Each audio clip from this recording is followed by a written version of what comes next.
We're skipping 6.4. We're going to come back to that later, but now we're getting on to 6.5.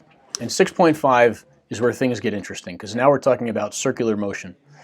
The key idea with all circular motion is this, that we want to point the direction of the acceleration towards the center of the circle. As a result, then, we want to break up all the forces into components where we can analyze the part of the forces pointing towards the center of the circle, right? We have some motion, it's a circular, it's a curved motion. Acceleration is towards the center. The word centripetal, by the way, means center-seeking. Centri, meaning having to do with the center, and then pedal comes from the Latin word petire, which means to seek. So it's the center-seeking acceleration.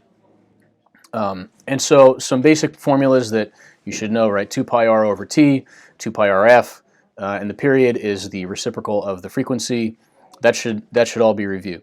What we're talking about here is, at least for now, is uniform circular motion. I think we will get to some non-uniform circular motion. That's in 6.5b.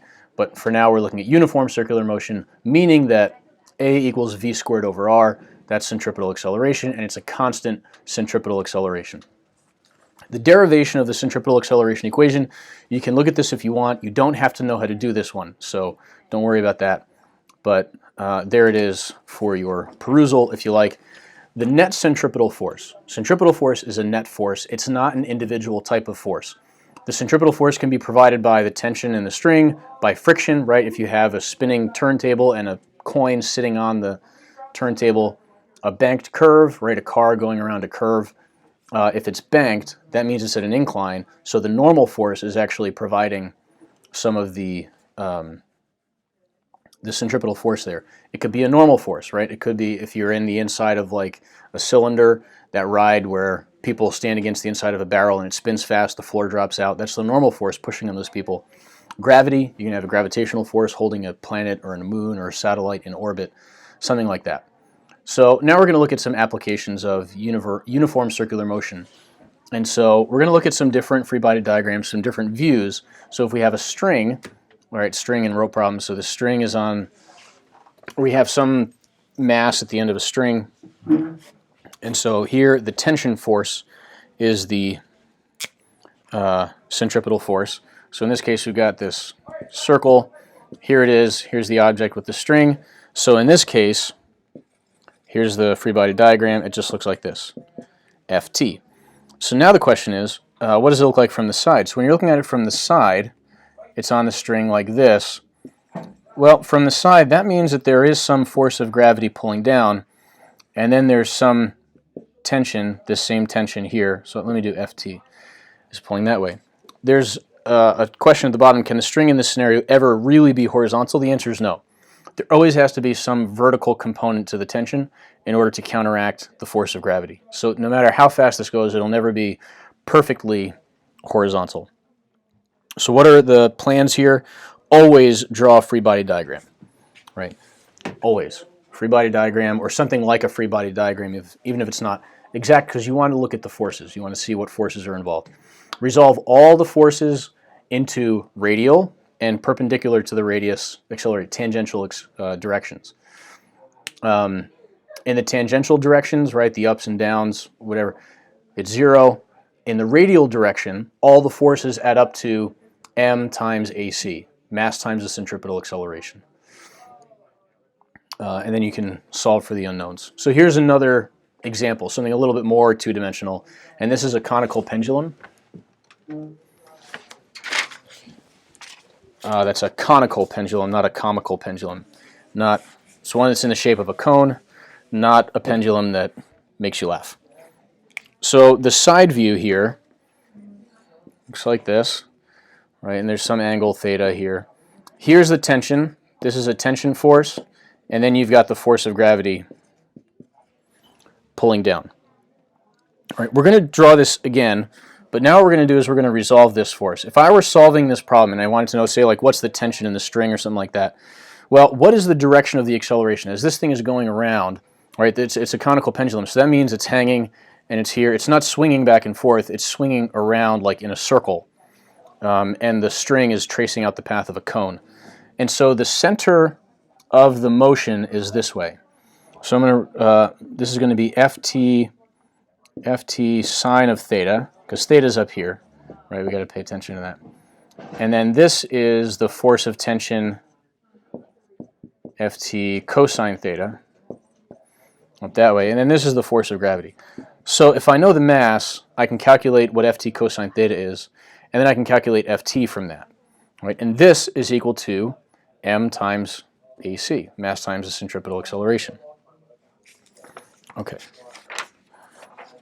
Next, if I have friction on a flat horizontal surface, what does that look like?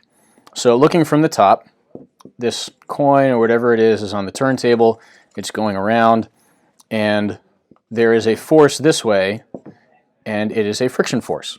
The coin, whatever it is, just sitting there, and friction is what's holding it in. If there was no friction, it would just slide in a straight line off. From the side, let's say if it's a coin or something like that, it looks like this. The friction force is pulling towards the center, and you've got the force of gravity equal to the normal force in magnitude. Okay.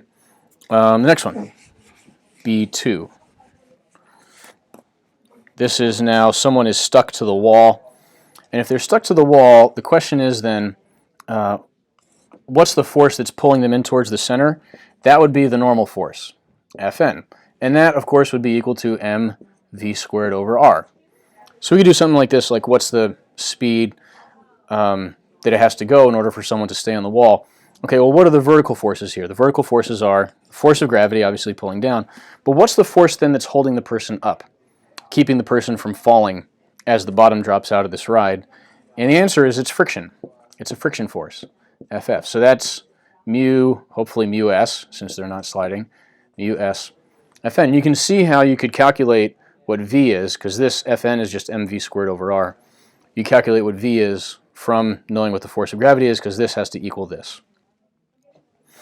Okay, and so now this car example. Car with a banked curve. So it looks like this. Okay, and first we're going to look at this without friction. Okay, if there's no friction, that means that, okay, so what are the forces? We've got Fg pulling down this way. So the normal force is this way. So that's what Fg is, or Fn, right? This then is going to be Fn sine theta. And this has got to be Fn cosine theta. Right. Now notice what we're doing is we're doing the opposite of what we had done before, because before we resolved everything horizontal and perpendicular to the inclined plane. But here, since this thing is on a banked curve, right, it's coming around this way, and so this, what's the center of the circle? It's that way. This is the radial direction. So here's the direction of the acceleration, that way, right? I draw this off to the side, showing the direction of the acceleration. It's that way, so I resolve everything parallel and perpendicular to the direction of the acceleration. Now, what is this here, right? Fn, keep in mind that Fn is Fg divided by cosine theta. And so then this ends up being Fg tangent of theta. Right? And so then this is the centripetal force. And then now notice Fg is just mg, right? Mg tangent of theta is Fc. So that means that g tangent of theta is equal to v squared over r, or equal to AC in this situation. All right, so a little complicated there, but this is, you can see that you can keep a car on the track even without friction if you can get v to be the square root of rg tangent of theta. Now, C2, we're looking at this with friction as well. Now, whether or not there's friction, or what direction the friction is pushing, depends on how fast this thing is going, right?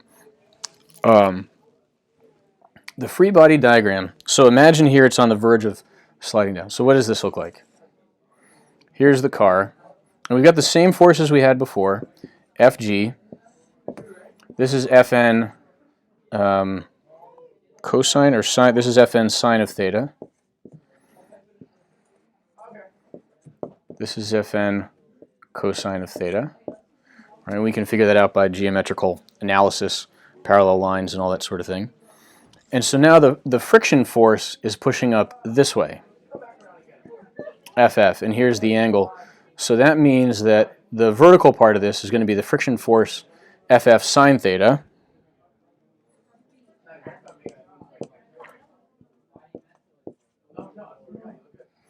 And then pushing this way is FF cosine theta. But we're going to imagine here that it's on the verge of sliding down. So that means it's going slow. Since it's going slowly, sorry, what am I doing here? Yeah. Since it's going slow, friction is holding it up. And so then this is actually going to be FF cosine theta that way. All right, and so now, what are all the horizontal forces? Well, Fn sine theta minus FF cosine theta equals MAC. The idea here, again, if it's going too slow, it'll slide down. And this is showing it where it's on the verge of sliding. That means friction has to be pushing up on it that way. Now let's take a look at the other one. This is C2, but on the next slide. Here it's on the verge of sliding up. That means it's going too fast. It's going really fast around the curve. And if it goes any faster, it'll slide up that way. If it's about to slide that way, that means that the friction force is pushing it downhill. So that's FF. This then, if I break this up, it'll be pointing down and that way. So this now is FF cosine theta, and this is FF sine theta. Keep this in mind, like for the normal, these two things have to be equal to each other. This equals this. If it's moving just in a horizontal circle, these two things have to be equal. And so now, Fn sine theta plus FF cosine theta is equal to MAC. Okay. Let's go right ahead and move on to the next thing. So now if we have non-uniform circular motion, that means that the v could be changing. But v is still, the instantaneous velocity is still 2 pi r over t. And some examples of non-uniform circular motion would be a merry-go-round, Ferris wheel, some of these things, vertical circles, right? A lot of vertical circle things. Things like those are uniform. Non-uniform would be a roller coaster, a diving airplane, a bucket being whirled around. So recall elevator problems, like the monkey situation. If there's downward acceleration, that means there has to be a larger net force down than there is up, down versus up. And if it's accelerating upward, then there is a larger upward force than there is downward force. Again, this doesn't tell us the direction of the motion, just the direction of the acceleration. So here, that's the direction of the acceleration. Here, that's the direction of the acceleration. So let's think about this for a minute as the bucket is whirling and it's at the top of the path. Right, so here's the bucket. It's got a string pulling down on it.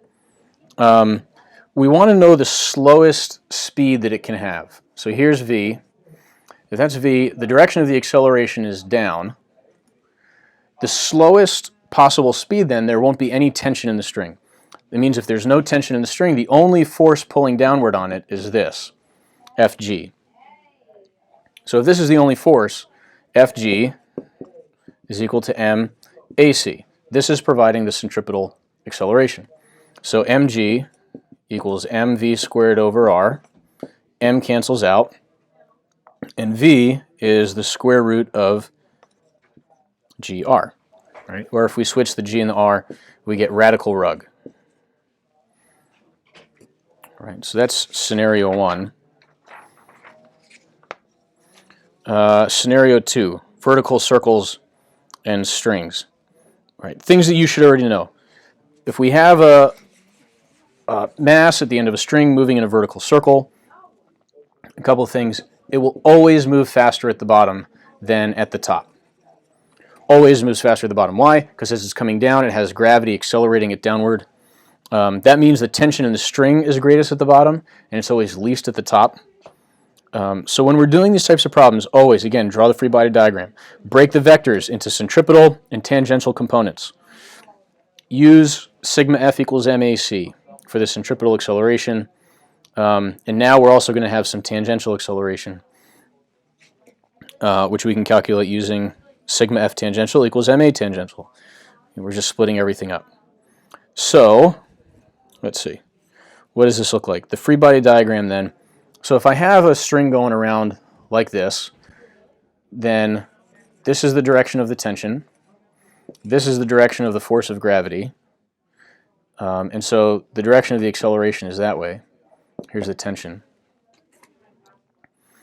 So I want to know, what I'm going to do then is I'm going to break up FG into some components here, right? So let's redraw this where we can break this down. Here it is. That's the tension and the direction of the acceleration. And so here's the force of gravity. If this is some angle theta, then this is Fg cosine theta, and this is Fg g sine theta, right? Going that way. And so let me redraw this again. So here's Fg cosine theta. Here's Fg sine theta. Again, where theta was the angle with the vertical that it's making here as well. All right. So the net force Fc equals MAC. And so this is T minus Fg cosine theta equals mv squared over r. All right, and what about the tangential?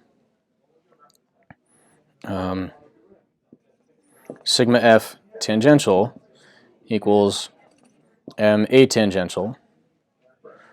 All right, and then this is the only force in the tangential direction, right?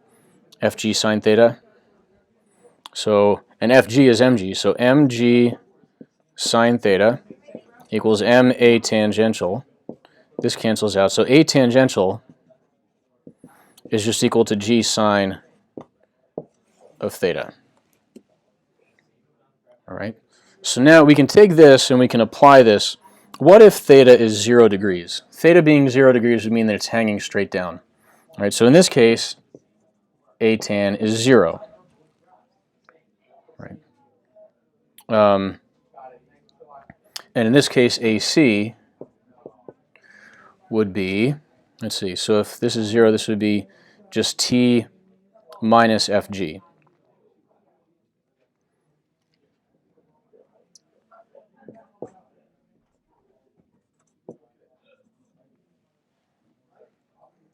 All right. That means T has to be really big because it's counteracting Fg. What if it's at 90 degrees, right? So it's over here, like that way. Here, A tan is G. Oh, sorry, this would be over M, by the way. So A tan equals G in this case, because it's pointing down. And then the centripetal acceleration is just going to be T over M. All right. What if it's off to the side this way? Again, same thing. So these answers apply here and here. And what if it's at the top? Right, it's up like that. In that case, A tan is going to be, again, 0. There's no force. And AC is going to be T plus Fg, because in this case, they're both pulling in the same direction over M. Okay. All right. Vertical arc problems, right? All these are, again, just like elevators. If you have so the first one, if you've got the car going over a hill, or the roller coaster over a hill, or the airplane going over something, in that case, what direction is the acceleration? It's down, right? That means you've got the force of gravity, which is greater than the normal force. Or in the case of an airplane, it would be a difference of pressure providing the force. Okay, and then what about in the next one? So when we have downward centripetal acceleration, when you have an upside down roller coaster. The upside down roller coaster, there the normal force is actually pushing down, right? As long as it's going fast enough. If it's not going fast enough, then there's no normal force. It's like the whirling bucket problem we had before. And then what about when you're at the bottom of a curve? All right, if I have a roller coaster car or an airplane at the bottom of a curve, so something like this, like what's in the packet, in that case the direction of the acceleration is upward. That means that whatever the force of gravity is, the normal force has to be greater. So it's at times like this on a roller coaster where you feel heavier. If you're putting your hands up in the air, it's actually harder to keep your hands in the air at times like this because the seat is pushing up on you more and you feel heavy. What you feel actually is not the force of gravity. What you feel is the earth supporting you underneath, right? And the weight of your body on the bones. So when you're at the top of a hill on a roller coaster car, right, you actually feel lighter because the seat is pulling on you less, right? Remember this? What we just looked at, the normal force is less than the force of gravity. So you feel lighter than you are. Here you feel heavier than you are. All right, so let's take a look at this roller coaster car that's going around and up and down on a roller coaster, and it's going around. So the different points, we're just going to draw what direction the acceleration is. At point A, all right, it's coming around the curve, and so the direction of the acceleration is towards the center of the curve. That's it. At point B, it's at the bottom of a dip, right? Okay. So there, the direction of the acceleration is upward. At C, it's at the top of a hill, so the direction of acceleration is down. D, it's at the bottom of a dip, so the direction of acceleration is up. At point E, it's coming around the curve, right, going around the other side. So at point E, the direction of acceleration is to our left as we look at this. F, it's at the bottom of a dip, so the acceleration is upward. G, it's at top of a hill, so the direction of acceleration is downward. And then at point H, it's at the bottom of a dip again, so the direction of acceleration is upward. Okay. And the rest of this now is just looking at any other problems that we're going to see is using these free body diagrams and drawing the diagrams and writing the equations and using Newton's laws to solve. And they'll be combined in all kinds of ways. You'll be amazed how complicated it can get. But just keep the basic ideas in mind. Draw the picture, separate everything into the radial and tangential directions, and set up Newton's laws equations, and you should be able to do it.